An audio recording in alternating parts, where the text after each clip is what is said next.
Hi folks, Sty North here. Time for another Sty story. Let's see here. Well, I'm going to do one I'm going to call Someone Needs Glasses. Now this is a hunting story.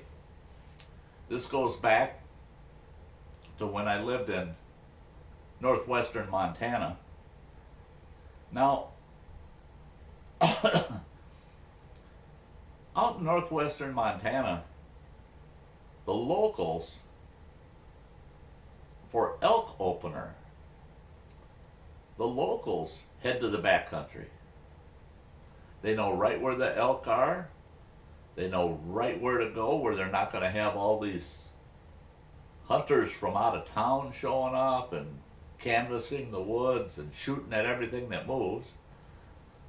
So the locals head out into some more remote areas and they get their elk for the year.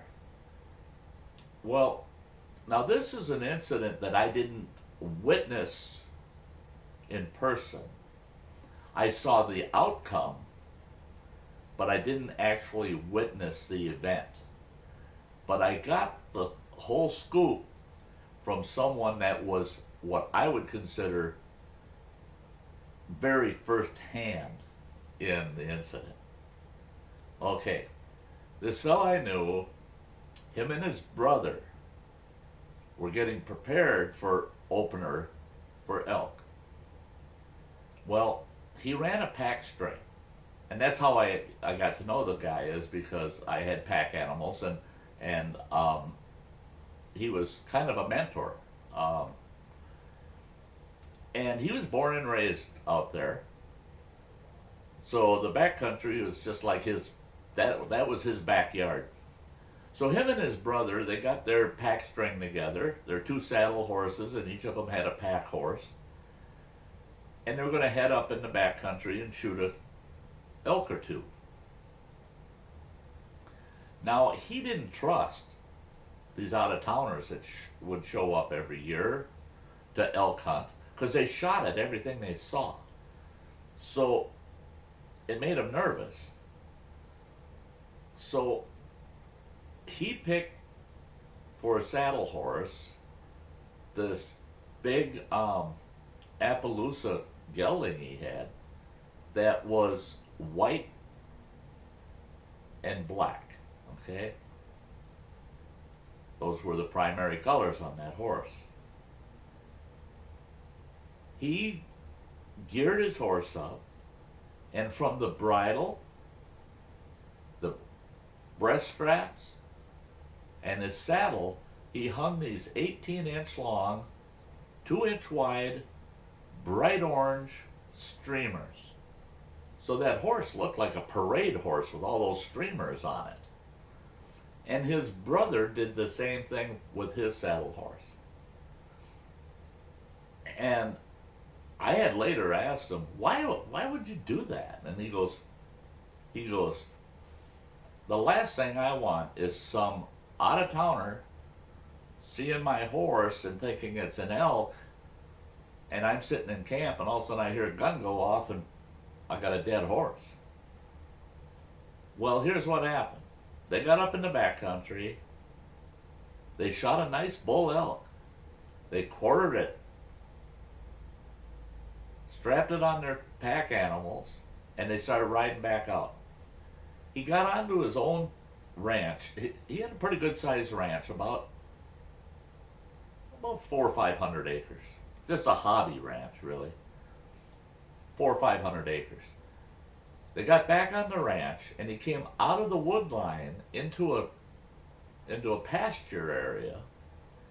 And just as they came into that pasture area, he said all of a sudden his horse's head turned hard to the right, and he said the next thing he knew he was heading for the ground, and that's when he realized somebody had just shot his horse in the head. Here's some fella from a southern, well, central U.S. state, not southern really. But I'm not going to say which state. I don't want someone saying, well, people from my state don't do that. Well, this guy came from somewhere, right? Well, he came from a state that's in the central U.S., a state that doesn't have mountains and backcountry. And that fella and a couple of his family members had somehow ended up on this guy's ranch. They weren't supposed to be there, and they were across that pasture, and he had shot from the hood of his truck with a high-powered rifle with a very high-powered scope, and he shot that horse in the head from about, well, it was close to 600 yards. And it killed the horse instantly. And that guy, well, they got the game wardens out there in the sheriff's department, and of course there were charges brought on the guy. And that guy swore up and down that he thought that that horse was an elk. Well, nobody's ever seen an elk with about 18-inch blaze orange ribbons hanging all over the animal. I've never seen an elk like that. If anybody out there has, let me know. But that man put up a heck of a fight. He insisted on a jury trial and all this baloney, and he argued and argued that he had never seen an elk in person in his whole life, and he swore up and down he thought that was an elk.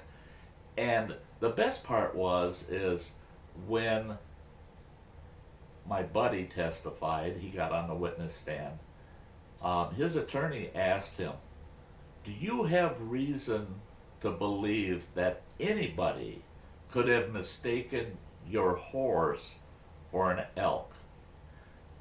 His response on the witness stand was, even if my horse was the color of an elk, which it wasn't, had horns like a bull elk, which it didn't,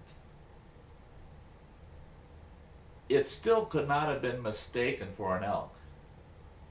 And when his attorney asked him why could it not be mistaken for an elk, he said, because I don't believe anybody has ever, out in the wild, seen an elk with a hunter on its back in blaze orange. Yeah. That was enough. That fella lost the case.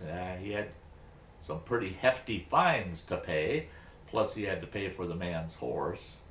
And the man actually got some money for what the judge said was his pain and suffering, which, yeah, I see that.